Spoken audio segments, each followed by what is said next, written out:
Now pay attention, 007. I've always tried to teach you two things. First, never let them see you bleed. And the second? Always have an escape plan. What's going on, everybody? Christopher Morales here, That One Bond Guy, and today we have another awesome interview. We have somebody from the Bond community that's been blowing it out of the water as of late, creating some fantastic content. I'm talking about the podcast Quantum of History and its creator, Donnie Waldron. Fantastic dude, funny as heck. Absolutely love what he's doing. He's getting history, real world history, and showing how it relates to James Bond. So go check him out, follow his podcast, follow him on Instagram, wherever you can find him. And with further ado, let's get to know Mr. Donnie Waldron. And we are back again with another episode of That One Bond Guy Meets. You may have heard of him. He's been on the air doing these fantastic new podcasts, a great way to find more content. This is Quantum of History. Donnie, thanks for joining today. How are you, man? Hey, man, I appreciate it. Thanks for the intro. Thanks for everything. Thanks for all the reposts and everything that you've done, man. I really appreciate it. Hey, honestly, all I could say is I absolutely loved you from the very beginning. When I first heard about you, I was like, oh, another podcast. Awesome. Oh, stop, Chris. And no, I'm serious. And I love history. You know, history is one of my favorite topics in school. Enough of me talking. Let's introduce yourself to everybody. Tell everyone where you're from, how you started with this Bond thing, and what ultimately made you get into the podcast world. Well, my name's Donnie Waldron. I'm from upstate New York, like way upstate, closer to Montreal by any Montreal. About 45 minutes outside, so I'm basically like Canadian. I grew up there, and then I spent almost 5 years in New Mexico, and then I moved to Baltimore, and that's where I've been at. My Bond bug started probably when I was 11 or 12 with the video game GoldenEye, and finally saw the movie GoldenEye and fell in love with it. Took a break from it for a while, and then I reintroduced it on a plane actually from Istanbul. And man, I've been hooked ever since. And I actually got into the podcasting world from just finding out all the content that's out here. I didn't, with anything else you get into, you're always looking for more content to feed the sickness, right? Because we've all got the Bond sickness. Right. And luckily in this community, there's so many people who do great content like yourself, like Zaritsky, Joseph Darlington was the first ones that I got into. And then I actually met the guys at Gatherall up there in PA that he did. And then from there on, I've just been following everybody's content, and I started writing a book actually, which was going to be under the same one. It was called like Modern History or Through the Bond Barrel, and I got almost done the book now, and I'm like, man, I just kind of want to do this podcast thing, so I just tried it out, just started doing it, and I've been a work in progress since. Well, again, it's fantastic. I enjoy every bit and piece of it, and I will definitely link all of your info in the description below, so every one of you guys out there can check it out. You have done how many episodes now? 5. 5. Yep. And you just posted one decent one and some growing pains. Well, honestly, for some growing pains that you have, they're pretty good ones because they're pretty flawless. I was listening to the one where you did the interview with Fleming Never Dies, and that was great. Really cool. How good was he, right? Right, man, I agree. He can talk and he knows his stuff. It's so cool. If we had like a James Bond or someone could be a James Bond in our community, I swear he would be the one, because you see him traveling, you see him, he has the voice, he has this. He's so cool. I want him to narrate my life. Yeah, like at some point, just have him in the background. And now, Donnie's gonna take a sip of wine. Right, there you go. And hey, you get that book done, turn it into a movie, he can narrate that. There you go. Right. Or do an audio book of that. There you go. He's my guy for it. Nice. So speaking of the Bond community, what is your kind of like favorite aspect of being part of such, I like to call it a family, because we're always there and we can always count on each other. So what is some of your favorite aspects? Because I know I haven't been able to go to some of the events you have. So yeah. It's been, I've been blown away from the start that once I started and just kind of put out my podcast, all the people that, some of the people I've never even met, but are just part of the Bond community, they're all reposting my stuff, giving me kind words, listening, supporting. And I can't think of another community that you'd ever find that at, where everyone nobody's pushing you down. Nobody's being like, new guy. No, everyone's like, new guy. Yes, feed the sickness. Come on in. We have martinis. So There you go. it's been such a joy. It's been such a joy to meet everybody. It was so cool. Definitely. I completely agree. I mean, I know when I first started, I was really nervous about putting my hat in the ring because, like you said, oh, the new guy. Oh, great. Let's see what he brings. Oh, it's just another account out with posting Bond stuff. But no, honestly, I've never felt so welcome before. And I was at a time where I really needed that support because, most of my friends are going off to college, out of state, doing their own thing. And I didn't really have people to confide in or chat about something I really enjoy. And then I came upon this Bond community, and it's been, like I said, a family ever since. Yeah, and it's crazy. It's crazy with the amount of stuff that's popping up now. I mean, there's no shortage of content, especially with, what we're having to deal with the pandemic, and then obviously Bond 25 being pushed back, No Time to Die being pushed back till November, if we're still able to go see it in November. But I feel like we've rallied and created a world where, it feels like it's never ending, which is pretty awesome. I know for me, like even when I see one of your new videos or anybody else's new videos, I get so excited. I'm like, all right, got to squeeze out time, put the kids to bed, and then go and do my thing. And it's been great. I really, so many talented people in the community too that really do a lot of great content. Yeah. And, honestly, I've never gotten into podcasting or listened to podcasting until I got into this Bond community. And I honestly love it. I mean, YouTube is great, but you have to sit down and visually watch and stuff, right? You got to set that time where you got to watch. Podcasting, you can work out with it. You can go on a drive, a commute. It's literally everything you need, which I absolutely love. And the fact that yours is about, 20 to 30 minutes is perfect because I know there's podcasts out there that go on for 2 hours, 3 hours, which is nice, but sometimes you get a little, you get distracted. You don't retain all the information. Yeah. But yours is perfect, is in the perfect time slot where I remember talking to some of my friends from West Coast 007, Brian and Jocelyn from Ladies Who Bond, just describing how much we loved the historical aspect of your last one. It was really sweet. Well, I appreciate it, guys. Humbled and gracious. Yeah, and honestly, overall, we loved how we were talking about this. We love how you have the picture to everyone kind of guess, and then once you guess it, you give us a little shout, which was pretty cool. It's really, really smart. I don't see any other podcast out there doing something like that, but great job. I really enjoy it, and I appreciate it. I think it's important to really, give thanks because you guys. I mean, everybody has been so great, and I just want to always make sure that everybody knows that I truly, honestly, humbly, graciously appreciate everything that's happened. And you at the forefront, and then I know now you've even got your own segment in my podcast. Oh yeah, there you go. Boob's Corner.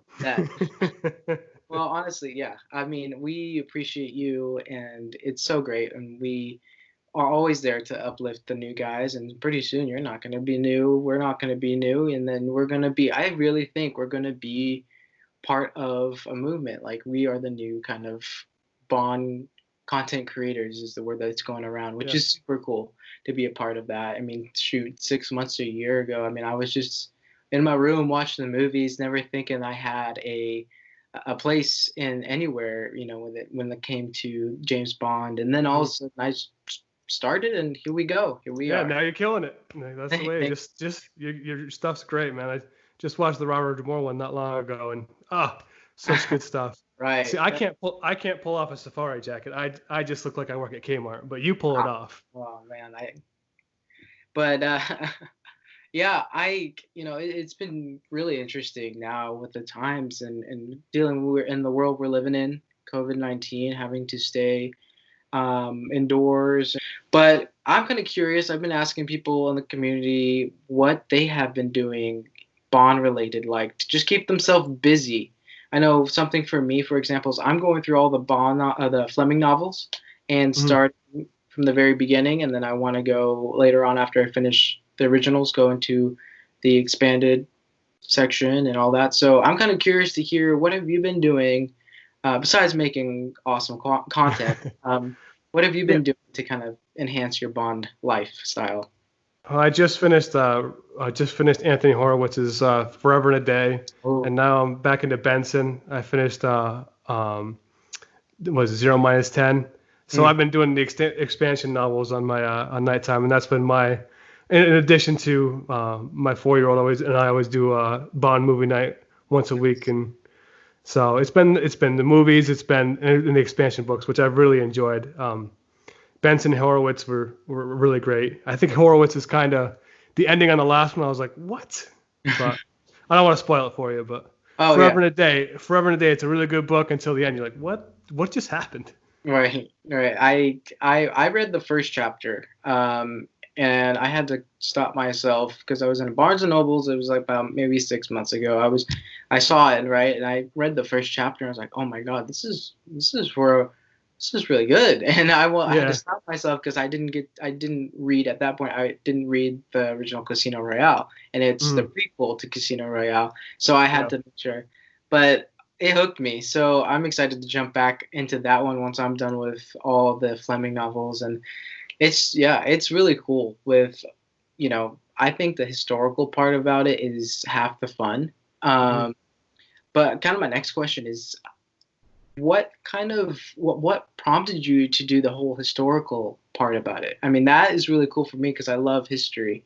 And to have somebody who is not only knowledgeable but loves to incorporate it with Bond is fantastic. So what kind of pushed you to add the historical part to Bond? Well, when I first started college, I was going to be a history teacher.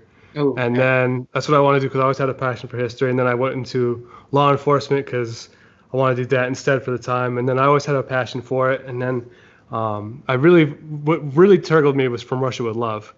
I watched that movie and I saw all the cool things about it. And then again, the gypsy scene and the lecture machine, I was like, what actually happened with that? So then I started researching it in the Orient Express, and I'm like, man, this was a fun thing to actually just go and learn about it because I didn't know anything about it. And then I'm like, what'd be cool is just do a book on this. So then I took all my research and started writing it. And just like anything else, you just things you just gotta just start. And so I started, and then it went down to that path, and then I was like, I'm gonna do the whole book. And then I started from Dr. No and just went all the way down. Nice. That's great. And that's really cool because you have the background of, wanting to do history and all that stuff. So you have, how to do the research, how to do that. So that's really neat. I might have to ask though, from a historical standpoint, what is your favorite era of Bond? Oh, anything right after Cold War. So I always said that if you know that question that you're always asked, if you could go to dinner with anybody, who would it be? Mine would be Alan Dulles. I find that the most interesting part of history. Even going back, medieval or anything like that, I would definitely say that's my favorite time. Very cool. Very cool. Is there a certain film that you think relates to it more than the others, in your opinion? From a historical aspect, From Russia with Love is my favorite one. I think it's deeply entrenched in Cold War. But I can tell you that my research, I found things that I didn't even know or didn't even think about that would be awesome, like the Lean Cossacks from the GoldenEye episode. And I got a lot of good ones coming up. And it's been so interesting. It's been so fun. When I left college, so I got my undergrad in upstate New York, then I got my grad school. And then after that, I've kind of missed writing. I've missed learning. And you kind of try to fill that void with something. And what better way to fill it than with Bond stuff? Nice. Yeah, it's always something. It enhances the experience when you can connect something that you enjoy to another thing from a whole different perspective and a whole different area together and just make something out of it. So, yeah, man, I been from the start. I started listening, and each and every podcast I learned something new. I started, especially the one with the Cossacks. I kind of remember hearing a little bits and pieces, like obviously in history class we can't cover every single detail, but I remember hearing bits and pieces of such things. So when you started to talk about it, I was like, oh, that sounds familiar. And then I remember the Bond from the connection with the movie, and I was like, that even sounds more familiar. So when I heard everything, I was like, oh, that's so interesting. I had no idea that they were connected that way. And so every time, I hear that you're going to be posting something, I'm not going to lie, I kind of jot down notes. And it's really cool because I can see from start to finish all the new historical things that relate to Bond. And I kind Mhm. of do it mostly because one, I love history and I love how to see it connects with Bond, and two, I go back and watch the movies that you happen to do, or at least little bits and pieces of the movie, Mhm. uh, from the episode that you talk about, and I see where those connections meet, and Yeah. it's so cool because now Yeah. I can have a better appreciation for the film and the overall story. So I know it Yeah. sounds like a kind of a nerdy thing to do, but I do take No, note I mean, because it's super I'm the fun. one. It's great. It's great. Even like the pipeline, I thought was so interesting. They actually, and then you just look. Then when you watch the movie and you see the map graphic that they actually have in the movie, it's exactly the Azerbaijan Ah, pipeline that they put in the movie even before it's made. So they knew about it beforehand, just like they had a thing with this COVID, how it was going to be. They have the inside, yeah, I feel like there's always an insight somewhere that we don't know right? about. But here's a good question: what's the most inaccurate historical thing when it comes to Bond that you've? I don't know if you're gonna talk about this, but one situation where you're like, that doesn't seem about right. Yeah, probably just the way he goes about being a detective, I think, more than anything. Just knowing what it takes to get those steps where he's, like, say he looks at a phone and da da da da, okay, we're here, da da da, we're here. And I'm like, no, you got to do a lot of work to get to that GPS coordinates on that Oh yeah. phone. I look at it more, I guess, not just from the historical perspective, but from like the law enforcement perspective. Okay. Like, yeah, that's just not how it works. Mhm. But it's still, I also can separate between the fact that it's entertainment. Let's not be Right. Debbie Downer on it. But that's what I would say. Nice. Yeah. Yeah. I always question some things, and I'm like, well, that was really easy for him. And then I like, Exactly. well, okay, it's a movie, so I gotta understand it's a movie too. It's like you can't. He tries, you're not gonna obviously get to a hotel in, uh, Nassau, and then find a pretty girl at the desk and be like, oh, whose car is that, right? And then get the If keys or only, find. right, though? Unless you're James Bond, you have a perfectly fitted suit, from Tom Exactly. Ford, Rihanna, whatever it is, and but it's so cool to see how everything kind of relates. And I don't know, man, one thing I have to say about your podcast is that I think it's so unfiltered, which is fantastic. I love the moments where you just kind of go off on a tangent and just bring the whole comical, because there's a comical aspect to it. I find myself laughing at some points, and it's just great. Some of these guys out here, they I think they bring out information, and everything's kind of all serious. Everything's just they want to get the most accurate information, and what you do is you bring not only accurate information, but it's in a way that's so entertaining and funny. Like, Well, I I want you to be appreciate my that. history teacher, because like my history teacher now is putting me to sleep. So, Right? Well, but I could tell when I first listened to like my intro and I was trying to be a little bit too PC and try to be, more that. But then once I got to, I'm like, that's just not who I am. Like, I'm not a PC person. But yeah, just so I just thought it would be better to just be natural, go off yeah, the cuff, and I think it's worked out better for me. oh yeah, it's definitely a joy and very fun. So, what are you looking forward to in the Bond world? I mean, I know we have the movie coming up, obviously, and after that, what are you going to do? So, say you watch the movie, we've talked about it. What are you kind of looking forward to when it comes to the franchise of 007 for the future?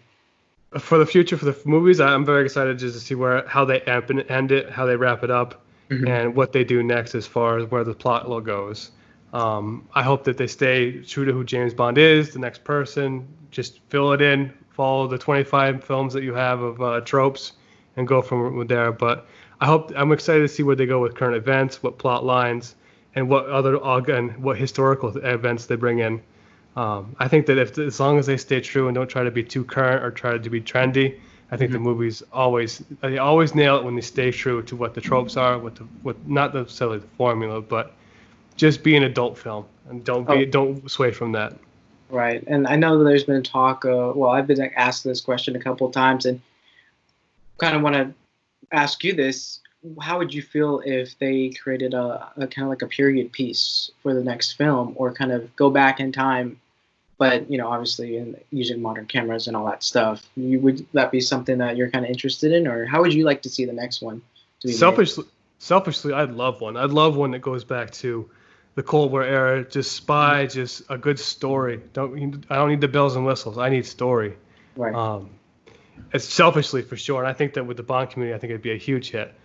Do they do that when it's billions of dollars on the line? I don't see it ever happening, sadly.